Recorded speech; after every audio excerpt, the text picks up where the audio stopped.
In this video, we will talk about the animation and transition features in PowerPoint. We will talk about slide timings and how you can rehearse your PowerPoint presentation.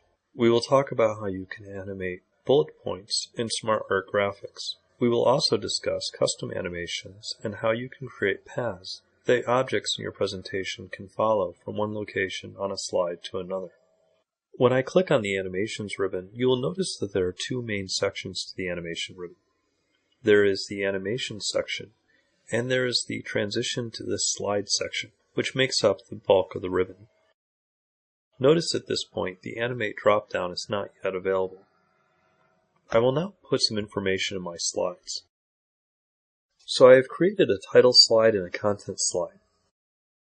Back on the Animations ribbon, notice now that we have created some content, the Animate drop-down is available.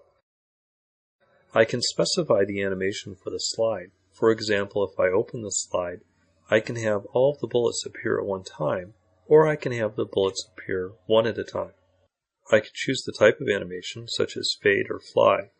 When I select an animation, it is briefly previewed on my screen. I can also set the slide transitions, so when I move from one slide to the next, I can have a fade or a dissolve as the transition between the individual slides in my presentation.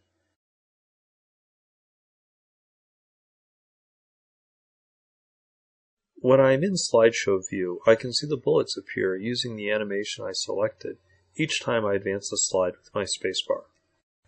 I can also set how the slide advances.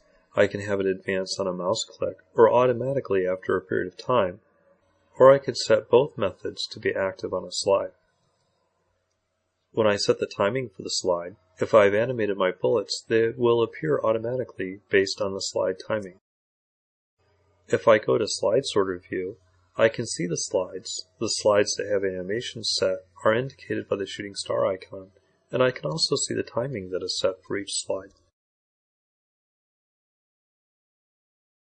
If I click on the Preview button, it will show me the transition in my main PowerPoint window without having to enter the slideshow view. In the Slideshow ribbon, I can rehearse my slideshow, which will show my slideshow, but now with a clock in the top left corner, showing the time I've spent on each slide and the time elapsed for the total presentation. When I finish my rehearsal, it has recorded the amount of time that I've spent on each slide, and I then have the option of using these timings in my slideshow. Now if I look at Slide Sorter View, I can see the new timing set for each slide. We can also use the Animate drop-down on the Animations ribbon to animate other objects such as SmartArt Graphics. I can set the SmartArt graphic to appear all at once or one element at a time. Let's say I want to create an animation to explain a concept. I want to show how information is sent from a website to your computer and how that information, such as a web page, is split into a number of packets and transmitted through a number of internet routers. In other videos, we discussed how you can right-click on an image on the web and save the image. Opening this website, I noticed that I am not able to right-click on the image and save it, but I can press the print screen key on my keyboard. I can then paste my image into PowerPoint. I can open the Picture Tools Format ribbon and select the crop icon and crop the image so I just have the part of the image that I want. I want this image to appear like it is being broken down into multiple packets and transmitted over the internet through these routers and then recombined on the home computer. I will make a copy of my image, right-clicking and copying and pasting, and then using the crop tool to slice the image into multiple pieces.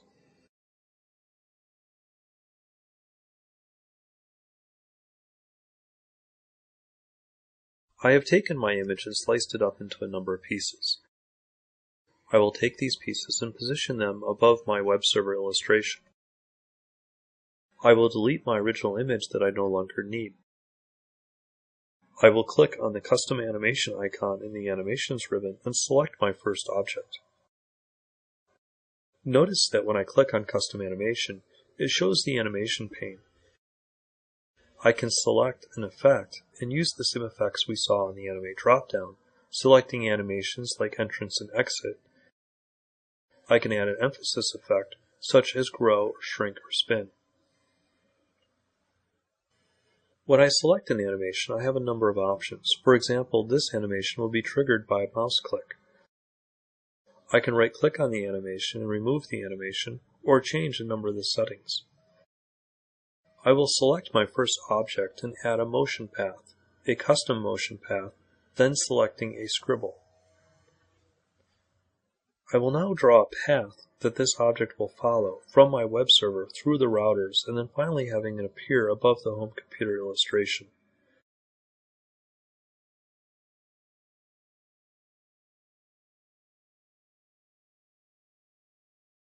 I can select my next object and repeat the process, creating another motion path.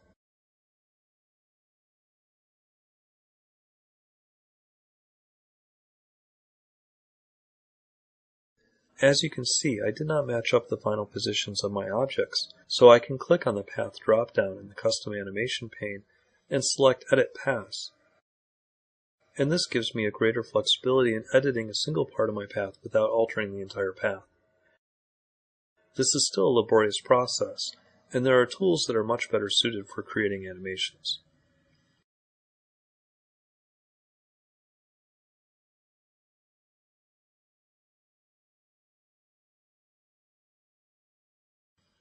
Now that I have created my animation, I can change how each element starts. I can select each element and select Start with Previous, so each element starts simultaneously instead of with individual mouse clicks. Now only a single mouse click will start the animation. I can go into Slideshow View and press the spacebar, having it display my animation. I may want to have the animation start with a single mouse click, but each element has to wait for the previous animation to complete before it begins, so I will instead select After Previous. You can spend a lot of time fine-tuning your animation. What might appear perfect in the preview mode might not look like what you expect when you view it in the slideshow view. You can also right-click on an animation and view the animation pane in advanced timeline mode, which will give you a better impression of how each animation will be displayed over time. You should always plan ahead when creating complex animations, and be prepared to abandon an animation idea if it is not an effective use of your time and will not actually increase audience understanding of your topic.